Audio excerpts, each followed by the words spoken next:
स्वागत है मित्रों, एक लंबे अंतराल के बाद आज एक वीडियो आपके लिए साझा करना चाहता हूँ। हुआ यूँ कि क्लास ले रहा था और स्टैंडर्ड एविएशन से संबंधित कुछ बातचीत हो रही थी। एक बच्चे का सवाल आया कि सर ये दो फार्मूले हैं स्टैंडर्ड एविएशन के, ये दोनों अलग अलग क्यों हैं, या अगर ये दोनों एक जैसे हैं तो कैसे एक दूसरे के साथ रिलेटेड हैं। तो मैंने देखा कि एक बेसिक सवाल है, पर बहुत सारे बच्चों को ये डाउट होता है, तो क्यों न इस पे एक छोटा सा वीडियो बना दिया जाए। तो आइए हम इसी को प्रूफ करते हैं कि ये जो स्टैंडर्ड एविएशन का ये जो दो फार्मूला है वो आपस में कैसे रिलेटेड है। मैं यहाँ पे अनग्रुप्ड डेटा के लिए बात कर रहा हूँ, कोई एक फ्रीक्वेंसी डिस्ट्रीब्यूशन नहीं लिया है। मैं सबसे जो सिंपलेस्ट फार्मूला है उसके बारे में बात करता हूँ। अगर आपको लगता है कि आप जो है फ्रीक्वेंसी डिस्ट्रीब्यूशन जैसे सिचुएशन में भी अलग अलग फार्मूलाज कैसे एक दूसरे से रिलेटेड होते हैं, तो वो भी मैं डिस्कस कर सकता हूँ। पर फिलहाल इस वीडियो में हम इस छोटे से एक प्रॉब्लम के बारे में, जो कि बच्चे का डाउट था, और मुझे लगा कि चूँकि क्लास में बच्चे का डाउट है तो इन जनरल भी हमारे जो ऑनलाइन प्लेटफॉर्म पे बच्चे जुड़े हुए हैं उनके दिमाग में भी ये डाउट आ सकता है, तो क्यों न एक वीडियो उसी को लेके बना दिया जाए। तो सबसे पहले अगर आप देखा जाए तो सिग्मा एक्स स्क्वायर निकालने के लिए जो सबसे हमारा फंडामेंटल फार्मूला है वह है 1/n समेसन एक्स आई माइनस एक्स बार का होल स्क्वायर, और जो आई है, जो एक्स आई है, वो 1 से लेके n तक वैरी करता है। मतलब हमारे पास जो डेटा पॉइंट्स हैं वो हैं x1, x2 और इस तरह से लेके xn तक हैं। और आपको मालूम होगा कि जो x बार होता है वो मीन को रिप्रेजेंट करता है, और ये मीन जो होता है 1/n समेसन ऑफ एक्स आई के बराबर होता है। तो आइए इसको अब डिटेल में समझते हैं। तो सबसे पहले मैं एक चीज़ यहाँ पे बताना चाहता हूँ कि केवल मैं समेसन सिंबल यूज करूँगा, ये आई वैरिंग फ्रॉम 1 to n ये मैं नहीं लिखूँगा क्योंकि वो ऑब्वियस बात है। तो मैं लिखता हूँ 1/n। अब समेसन है और यहाँ पे एक्स आई माइनस एक्स बार का स्क्वायर है, तो इसको अगर एक्सपैंड किया जाए तो ये एक्स आई का स्क्वायर होगा प्लस एक्स बार का स्क्वायर होगा, A square plus B square minus 2ab, तो minus twice of x I into X bar के बराबर होगा। अब समेसन की जो अंडरस्टैंडिंग है वो कई बार बच्चों को दिक्कत देती है, इसीलिए ये चीज़ पहले मैं आपको समझा देता हूँ। ये समेसन की अंडरस्टैंडिंग आपको है कि नहीं है वो चीज़ आप पहले समझ लीजिए।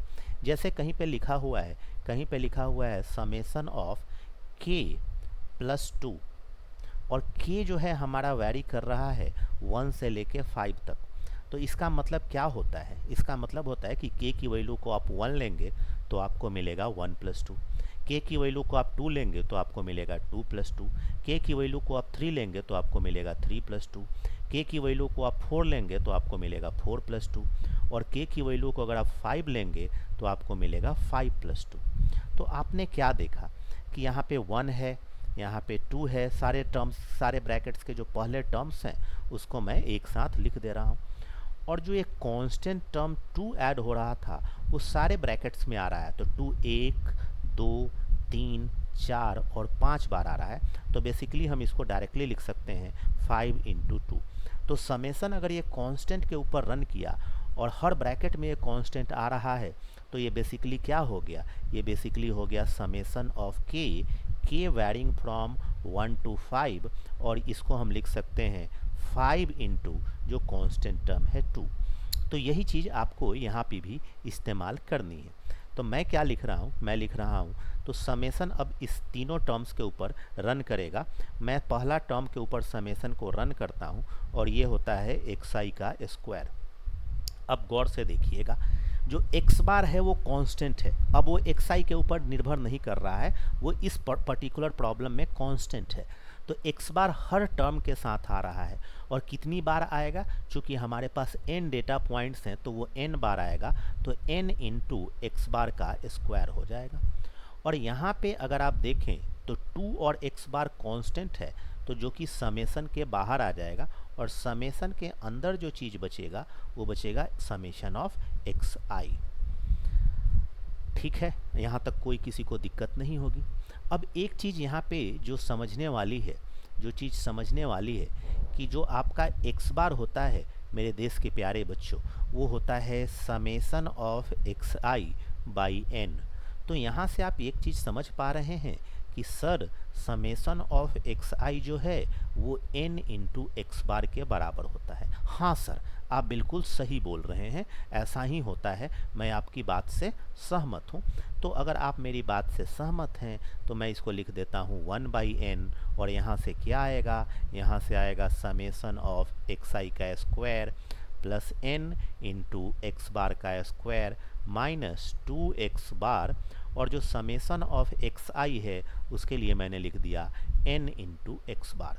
तो ये कितना हो रहा है, ये हो रहा है 1/n, और यहाँ से आ रहा है समेसन ऑफ एक्स आई का स्क्वायर, और ये है, अब इस चीज़ को देखिए n इंटू एक्स बार का स्क्वायर है और ये ट्वाइस ऑफ उसी का दुगना है, 2 times n into X bar का स्क्वायर।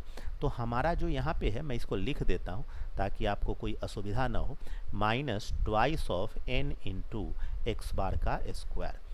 तो अब आप इसको कैसे लिख सकते हैं, इसको लिख सकते हैं 1/n, इसको लिख सकते हैं समेसन ऑफ एक्स आई का स्क्वायर, और यहाँ से क्या बचेगा, यहाँ से बचेगा n इंटू एक्स बार का होल स्क्वायर।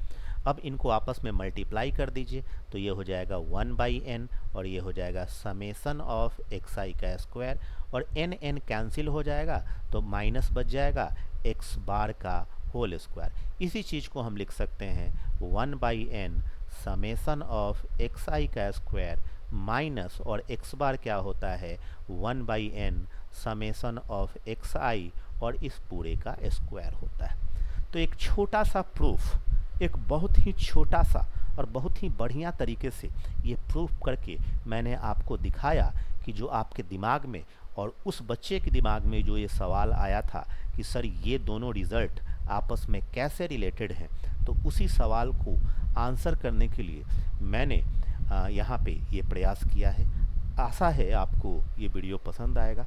तो और भी अगर आपका कोई डाउट होता है, मतलब मैं तो एक ऐसा टीचर हूँ जो बच्चों के ऊपर इस बात को प्रमोट करता हूँ कि आपका जो भी कोई डाउट है वो आप कमेंट सेक्शन में डालिए कि सर हमारे मन में ये क्वेश्चन है, ये डाउट है। मैं छोटे छोटे वीडियो बना के आपके डाउट्स को क्लियर करता रहूँगा। बहुत दिनों के बाद वीडियो डाला है, आपकी सराहना मुझे चाहिए और आप सबका सहयोग भी चाहिए। आपका दिन शुभ हो, आपका दिन मंगलमय हो, इसी कामना के साथ इस वीडियो को समाप्त करते हैं। धन्यवाद।